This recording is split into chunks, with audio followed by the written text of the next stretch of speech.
Vulturul morții. Partea a 6-a.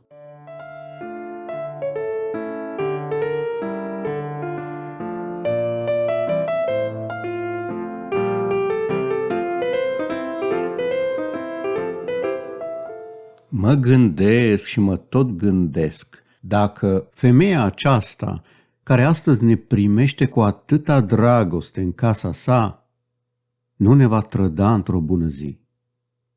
Rimski își bătu prietenul pe umăr și răspunse zâmbind: "Fii fără teamă, Dane." "Nu trebuie să uiți," zise voinicul român, "că prințesa a trăit vreme destul de îndelungată alături de contele Gorciakov." "N-am uitat. Pot să spun însă că ea îl urăște pe Gorciakov cel puțin tot atât de mult cât îl urâm și noi pe blestematul vampir al Varșoviei." "Bine, căpitane," răspunse Dan Dragomir, "cuvântul tău este sfânt pentru noi, dar la noi, românii, bărbații au un obicei bun, acela de a nu încredința femeilor păstrarea tainelor lor." "Te temi în zadar, Dane," zise Rimski încă o dată. "Atâta timp cât eu sunt lângă voi, nu trebuie să vă fie frică. Și nici să nu vă temeți că vom fi trădați. Cunoașteți pumnalul meu cu prăselele de fildeș și fără îndoială că vă mai aduceți aminte de jurământul pe care l-am făcut la Varșovia, de a străpunge cu acest pumnal inima acelora care ne-ar trăda. Pumnalul acesta are multe însărcinări de îndeplinit și, spre a nu le uita, le voi însemna chiar cu vârful lui." Cu aceste cuvinte, el ridică pumnalul în mână și, apropiindu-se de ușă, săpă un nume: Gorciakov. Dar nu se întoarse la masă, ci sub numele guvernatorului Varșoviei mai săpă un al doilea nume: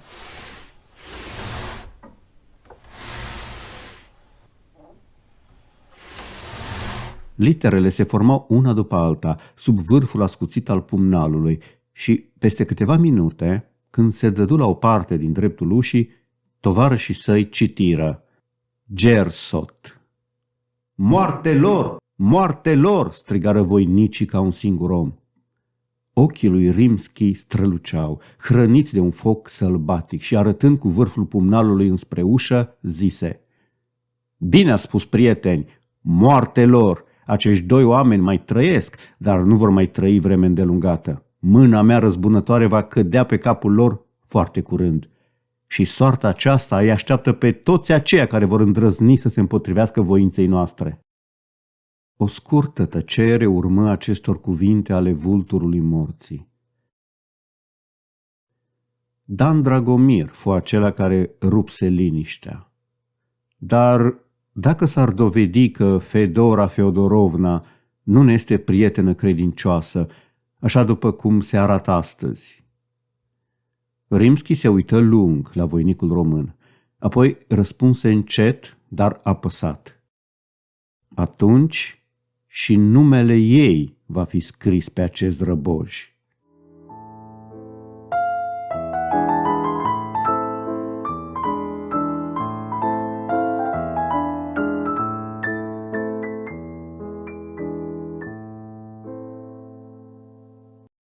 Trecu o lună. Iarna se pregătea de ducă prin împrejurimile Rudinului. Copacii pădurilor începuseră să îmbrace mantiile de verdeață. Florile își scoaseră capul de la rădăcinile arborilor, întreaga fire reînviase și țăranii din ținutul Rudinului începură să iasă la câmp spre a pregăti arăturile de primăvară. Vulturul morții găsise un adăpost minunat pentru el și tovarășii săi, în turnul de pe stânci, unde erau în siguranță deplină în toate privințele. Ei dăduseră nenumărate raite prin satele înconjurătoare ale Varșoviei. Numele lui era rostit cu teamă de toți aceia care se știau cu vreo pată pe conștiință și era prea slăvit de cei mici și asupriți. Împreună cu tovarășii săi, Rimski pornea aproape în fiecare zi prin comunele din apropiere și pedepsea toate nedreptățile care îi se aduceau la cunoștință. cum se dădea vestea, vine vulturul morții, oamenii se ascundeau îngroziți prin case și Rimski trecea ca o furtună prin satele rusești. Și întocmai ca și la Varșovia, tot astfel începură și în împrejurimile Rudinului să se născocească legendele cele mai neînchipuite pe socoteala vulturului morții.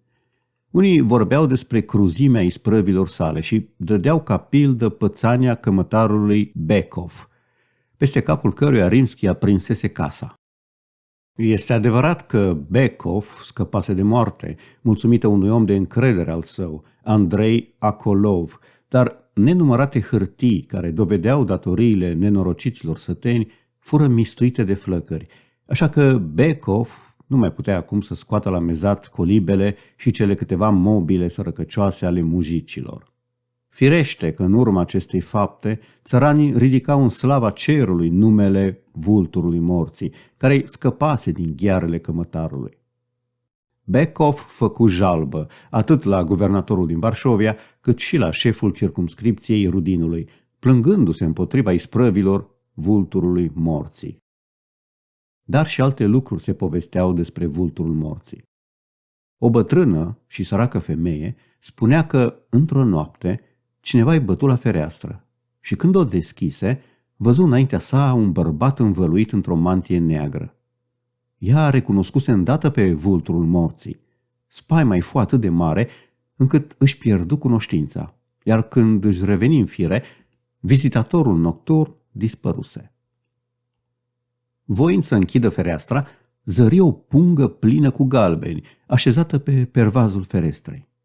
Strigătul de groază se transformă într-un strigă de bucurie și biata femeie nu-și mai credea ochilor. Cum era să-și creadă că toată bogăția aceasta era a ei, care până atunci nu avusese nici măcar pâine îndeajuns pentru copiii săi? Se gândea că vulturul morții uitase doar punga acolo și că va veni să-și o ia, când privirea-i căzu pe un petec de hârtie ce se găsea lângă punga cu galbeni. Pe hârtie erau scrise următoarele: Te zbați în mizerie împreună cu cei 6 copii ai tăi. De astăzi înainte nu vei mai duce lipsuri și nici griji nu vei mai avea. Nimeni nu voi să creadă în spusele bătrânei, până când aceasta nu arătă punga plină cu galbeni și petecul de hârtie, scris chiar de mâna vulturului morții. Așa umblau din gură în gură poveștile despre isprăvile lui Rimski. Adeseori se întâmpla ca vreun detașament de cazaci să dea peste el și să-l urmărească. Dar vulturul morții călărea pe un cal ce fugea ca vântul și de îndată ce apuca să intre în pădurea Rudinului, dispărea fără urmă, de parcă îl înghițea pământul. Scotoceau toată pădurea, până în părțile ei cele mai îndepărtate. Nu lăsau tufă, nu lăsau văgăună necercetată, dar de urma vulturului morții nu era în stare să dea. Cuibul vulturilor nu-și trăda taina.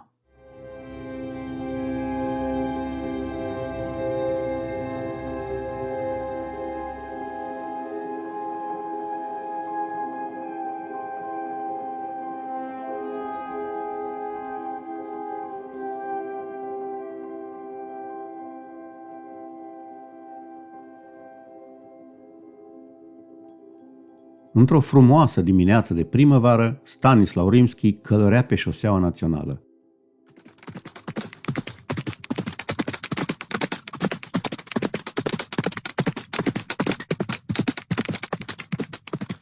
Cetatea Rudinului era departe, în urma lui, și în fața sa începuseră să se ivească albele căscioare din Meniza. Ajungând în apropierea orășelului, coborâ de pe cal, își legă credinciosul animal de un copac al pădurii, iar el însuși intră în orășel pe jos. În piață era mare mișcare, deoarece era ziua târgului săptămânal și Rimski se amestecă printre oamenii care mergeau în sus și în jos, căutând să-și cumpere cele trebuincioase. Printre clădirile care se ridicau în piață, atenția lui Rimski fu atrasă îndeosebi de una, cea mai înaltă și mai frumoasă. Curios, Rimski intră în vorbă cu un om și îl întrebă: A cui este casa aceasta? A primarului, fu răspunsul, urmat de următoarele cuvinte rostite cu glas morocănos. Nu i-a fost tocmai greu să-și ridice o asemenea casă. Rimski observă amărăciunea cu care târgovețul rostise aceste cuvinte și hotărâ să urmeze conversația începută, spre a afla ce se ascundea în dosul acestor vorbe ale omului. De ce? Întrebă el. Are venituri atât de însemnate?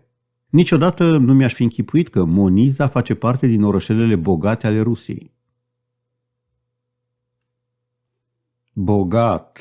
E el bogat, dar averea nu și-a făcut-o din muncă cinstită, ci din samavolnicii. Știe el, Petru Plevnic, primarul Menizei, cum să-și înmulțească rublele. Dar ce face? Dacă rămâi aici, până la închiderea târgului, vei vedea cu proprii tăi ochi cum știe să gospodărească primarul nostru. Totuși, nu vei avea prilejul să vezi decât partea cea mai blândă a îndeletnicirilor sale.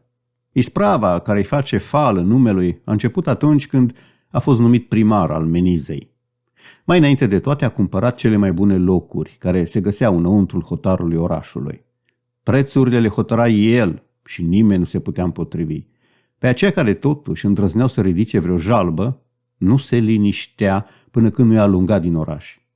Când ai puterea în mâini, nu este greu să-ți duci la îndeplinire nici chiar gândurile cele mai nesăbuite. Așa s-a îmbogățit Petre Plevnic, cumpărând cu sila pământurile orășenilor. Apoi și-a clădit această mândră casă cu material gratuit. Constructorul zidarilor, lemnarilor, le-a rămas dator și cine oare îndrăznește să-și ceară drepturile de la puternicul primar al Menizei? Nimeni, fiindcă nenorociții știu prea bine că aceasta ar însemna izgonirea lor din oraș. Rimski ascultă cu îndurerare jălania cetățeanului, care exprima tot amarul nenorociților locuitori ai orășelului.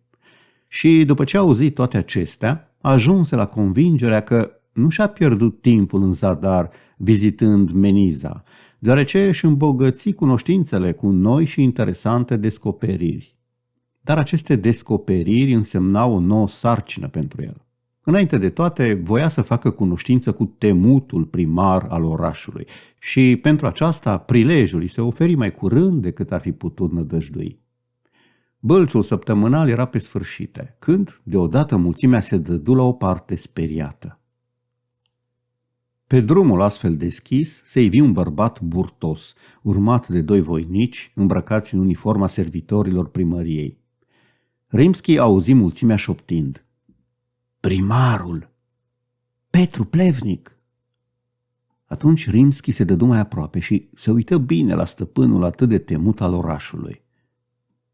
Dar omul acesta nu avea deloc înfățișarea tiranilor care trebuie să fie temuți. Ba dimpotrivă, părea o apariție caragioasă, luată din una din caricaturile timpului. În ochii burtosului doar ardea un foc viclean, nemilos. El se plimba mândru printre târgoveți și mulțimea se dădea în lături, respectuoasă dinaintea lui. Deodată se opri în fața unei căruțe încărcate cu lemne. Cum dai lemnele?" îl întrebă el pe țăranul care era proprietarul căruții și al conținutului său. 40 de ruble, tătucă." La auzul acestor cuvinte, primarul izbucni într-un urlet ca de fiară sălbatică. 40 de ruble? Asta este o mărșăvie nemai auzită! Dar ce crezi tu, că eu fur banii ca să pot plăti 40 de ruble pentru o căruță de lemne?"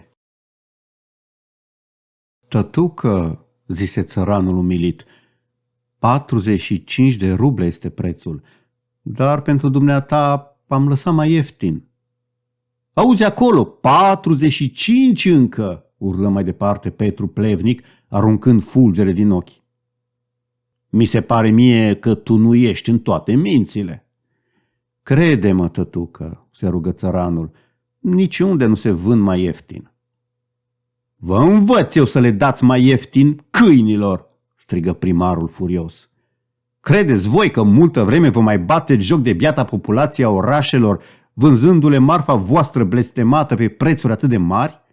Niciun cuvânt mai mult. Îmi dai lemnele pentru 20 de ruble? Nu pot să ți le dau, tătucă, se tângui bietul om, căci ți-am lăsat ceea ce aș fi câștigat la ele. Mi le dai pentru 20 de ruble? Întrebă Petru Plevnic pentru a doua oară, de data aceasta însă mult mai aspru. Tătucă, cum poți să ceri dumneata, primarul bogat, de la un mujic sărac să plătească din buzunar la marfa pe care ți-o vinde? Mi le dai sau nu mi le dai? La întrebarea asta să-mi răspunzi. Nu pot să ți le dau. Petru Plevnic se întoarse la cei doi servitori comunali. Duceți-l la primărie și să-i dați 20 de lovituri de cnut. După aceea îl veți întreba dacă îmi dă lemnele cu 20 de ruble. Dacă nu se învoiește, îi mai dați 25. Țăranul tremura ca varga. Cei doi zbiri se apropiară de el și îl prinseră la mijloc, unul de brațul stâng, celălalt de dreptul. Bietul om era mai mult mort decât viu, deoarece știa că Petre Plevnic nu avea obiceiul să se mulțumească numai cu amenințările și adeseori se folosea de cnut ca mijloc de tocmeală. De aceea strigă deznădăjduit: Iale, iale, numai nu pune să mă bată! Petru Plevnic le făcu zbirilor un semn și aceștia dădură drumul bietului țăran, la picioarele căruia primarul aruncă 20 de ruble. Ciudați oameni mai sunteți și voi, zise el batjocoritor. Trebuie să vă amenințe omul pentru ca să-i luați paralele? În vreme ce primarul urmase această tocmeală puțin obișnuită, ceilalți negustori strânseră marfa spre a nu păți și ei ca țăranul cu lemnele. Bieții oameni se gândeau că mai bine să rămână cu marfa nevândută decât să le o ia Plevnic pe un preț de nimic. Așa că târgul săptămânal din Meniza se goli foarte repede. Zbirii duseră lemnele cumpărate de Plevnic în curtea primăriei și, uitându-se după căruța ce se îndepărta, îl cuprinse o mânie atât de nețărmurită încât rupse în bucăți hârtia de 20 de ruble.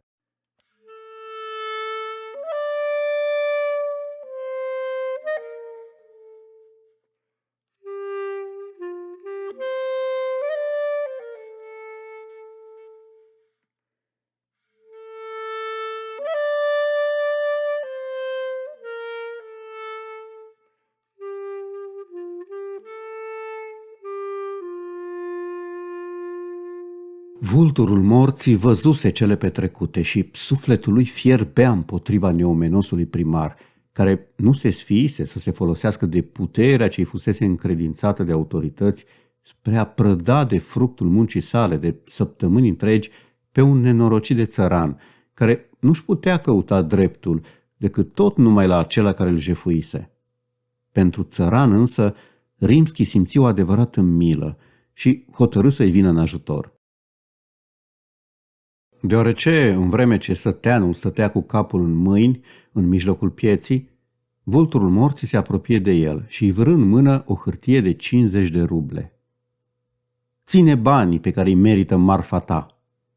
Și acum, capul sus și nu mai boci ca o femeie.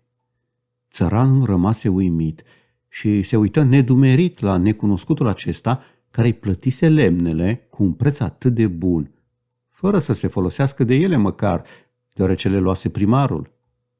Când se mai dezmetici, începu să cerceteze dacă nu cumva hârtia era falsă, dar până să se încredințeze că era bună, necunoscutul dispăru de lângă el și, când vrut să-i mulțumească pentru acest dar neașteptat, nu mai avea cui.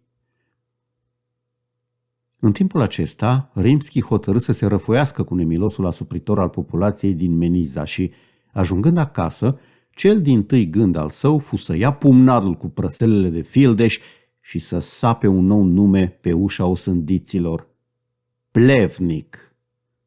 După ce le istorisi tovarășilor săi cele aflate la bâlciul săptămânal din Menisa, aceștia izbucniră în groaznice blesteme la adresa asupritorului și priviră cu mulțumire la numele lui Plevnic, care fusese încrustat lângă acela ale lui Gorciakov și Gersot.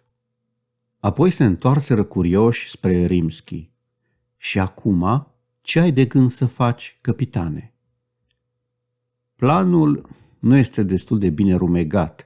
Totuși, cred că de data aceasta nu voi mai avea nevoie de ajutorul vostru, ci de Al cui?" întrebă Micislav, văzând că Rimski șovăie. Al Ludovicăi," zise vulturul morții. Auzind, rostindu-i se numele, fata sări de pe scaun fericită. Vai, căpitane, cum să-ți mulțumesc că te-ai mai gândit și la mine? Spune-mi, ce să fac? Sunt gata să mor pentru tine dacă îmi vei cere."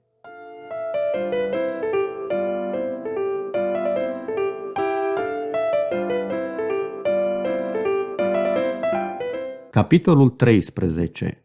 Curierul țarului.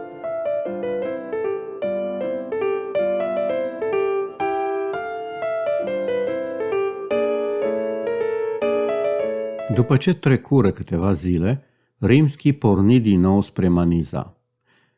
De data aceasta însă nu se mai duse dimineața, ci târziu, pe înserat, după ce stelele ieșiseră pe cer și luna îi lumina calea.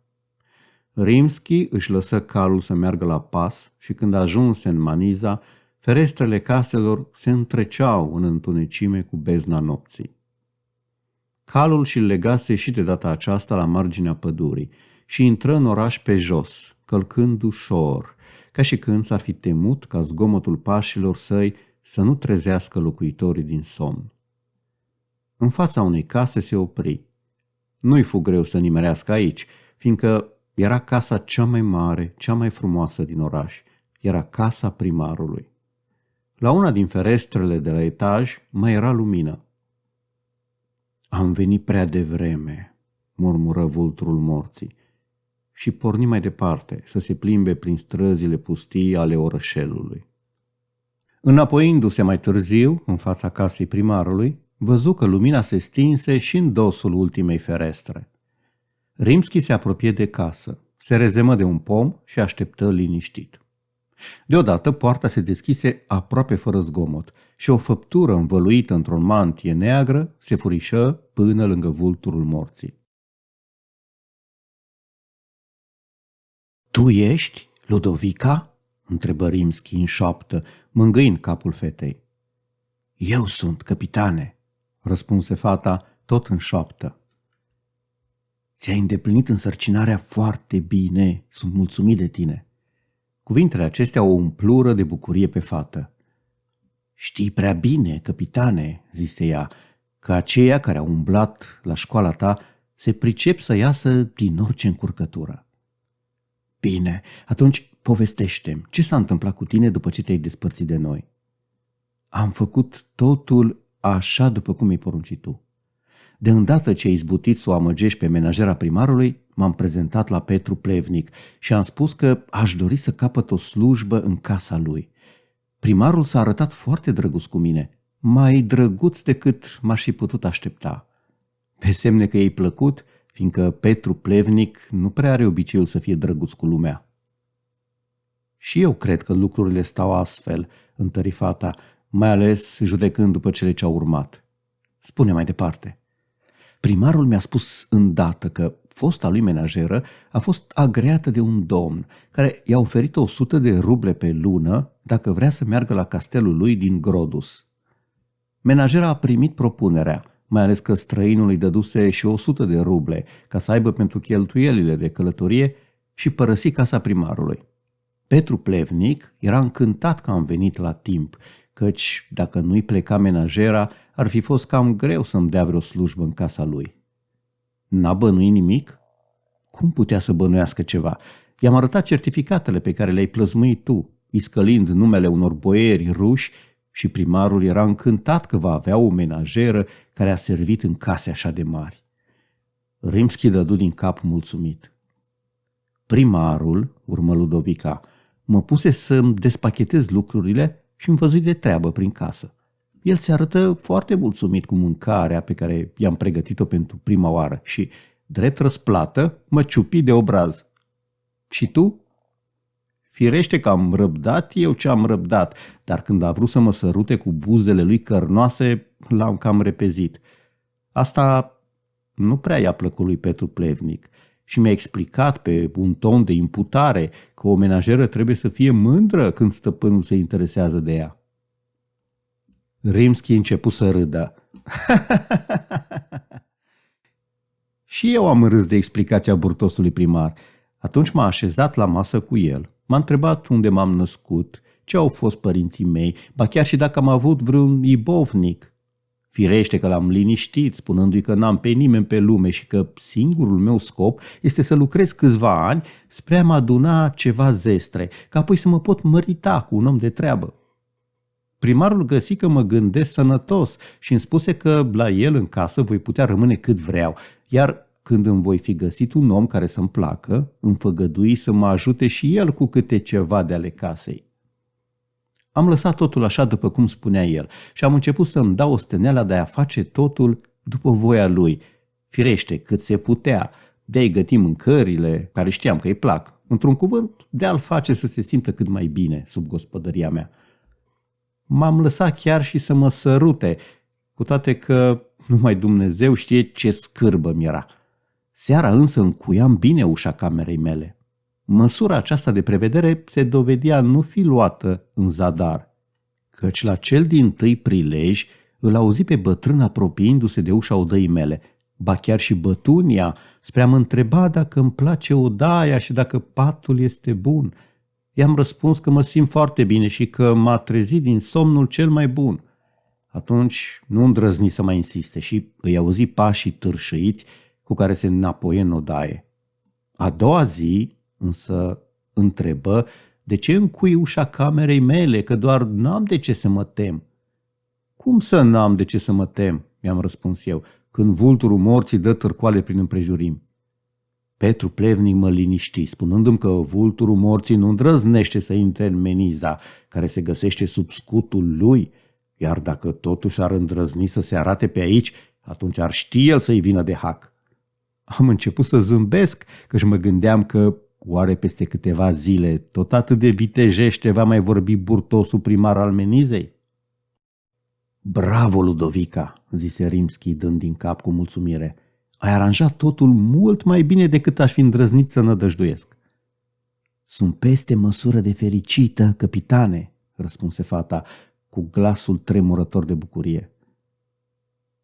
Acum însă s-a sfârșit cu îndelenicirea ta de menajeră și nu va mai trebui să înduri sărutările burtosului primar, căci te voi scăpa de puțin plăcuta slujbă pe care ți-ai luat-o la el. Să lași deschisă portița grădinii și mă voi furișa în casă spre a scăpa meniza încă din noaptea asta de asupritorul ei fără suflet. Dar se părea că Ludovica nu se gândea la fel cu căpitanul său. Nu se poate, căpitane. De ce nu se poate? Astăzi nu poți să-ți duci planul la îndeplinire, deoarece primarul tot mai veghează. Tot mai veghează, dar a stins lampa. Da, dar numai fiindcă s-a dus în una din odăile care dau spre curte. Privește! Rimski se uită în sus. Fereastra pe care vulturul morții o văzuse luminată când sosi pentru prima oară la casa primarului se luminase din nou. Vezi că nu s-a culcat. Și de ce nu se culcă? De obicei e foarte somnoros.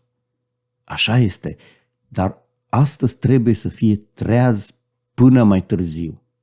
Ce tot spui? Da, ba mi-a atras atenția chiar și mie să nu mă culc, fiindcă îi va veni un oaspete încă în timpul nopții. Un oaspete? La o oră atât de târzie? Și mie mi s-a părut ciudat, dar pregătirile dovedesc că primarul nu minte de data aceasta. Despre ce pregătiri vorbești? Ascultă-mă și îți voi spune totul, așa după cum am observat eu. Vorbește, Ludovica, repede, o zori acum Rimski. Astăzi de dimineață, începu fata să spună, a sosit un curier pe un cal numai spume și îl căută pe primar. Luând în mâini scrisoarea adusă de curier, Plevnic deveni galben la față, dar înfrigurarea lui nu mai cunoștea margini după ce citi cuprinsul scrisorii. Nu știi despre ce era vorba în scrisoarea aceea? N-am putut să o citesc, deoarece primarul a ascuns-o în buzunarul surtucului pe care nu l-a mai lepădat toată ziua și eu turbam de necaz, fiindcă îmi pusesem în gând să-i o șterpelesc, spre a o citi. Totuși, am putut să bănuiesc despre ce era vorba, căci îndată după aceea îmi spuse că trebuie să rămân în picioare toată noaptea spre a-l servi pe oaspetele care va sosi. Totodată însă îmi mai dădu și câteva sfaturi foarte interesante. Vorbește, vorbește, o zorea Rimski, care ardea de nerăbdarea de a afla cine era oaspetele primarului. Mai întâi îmi porunci să aranjez odaia de musafiri. După ce făcui aceasta, mă trimise la lăcătuș, să-l chem îndată până la el. Ce să facă lăcătușul? Să cerceteze toate broaștele ușilor, începând cu aceea de la poartă și sfârșind cu zăvorul de la ușa bucătăriei. Unde nu era cheie, așezară zăvoare puternice, dar cercetările lor se îndreptară mai ales asupra odăii de musafiri. Din ordinul primarului, lăcătușul puse o broască și un zăvor nou la ușă și cu toate că odaia oaspeților se găsește tot la etaj, meșterul puse zăbrele de fier la ferestre. Nu pot închipui ce scop are această prevedere neobișnuită, murmură Rimski. Cine ar putea să fie oaspetele acesta? Și eu m-am gândit mult la aceasta, dar toate încercările mele de a aduce convorbirea în jurul vizitatorului rămaseră fără rezultat, deoarece primarul schimba vorba cu o încăpățânare de catâr. Ba, ceea ce nu prea este în obiceiul guralivului Petru Plevnic, nici măcar din greșeală nu scăpă o vorbă care să trădeze numele oaspetelui pe care îl aștepta. Rimski se pregăti de plecare. E târziu, Ludovica. Întoarce-te în casă și fii și mai departe cu ochii în patru la tot ceea ce se petrece aici. Mâine noapte voi veni din nou și până atunci vei afla cine este oaspetele lui Petru Plevnic și atunci vom hotărî ce trebuie să facem. Cu aceste cuvinte strânse mâna Ludovicăi și se îndepărtă cu pași ușori.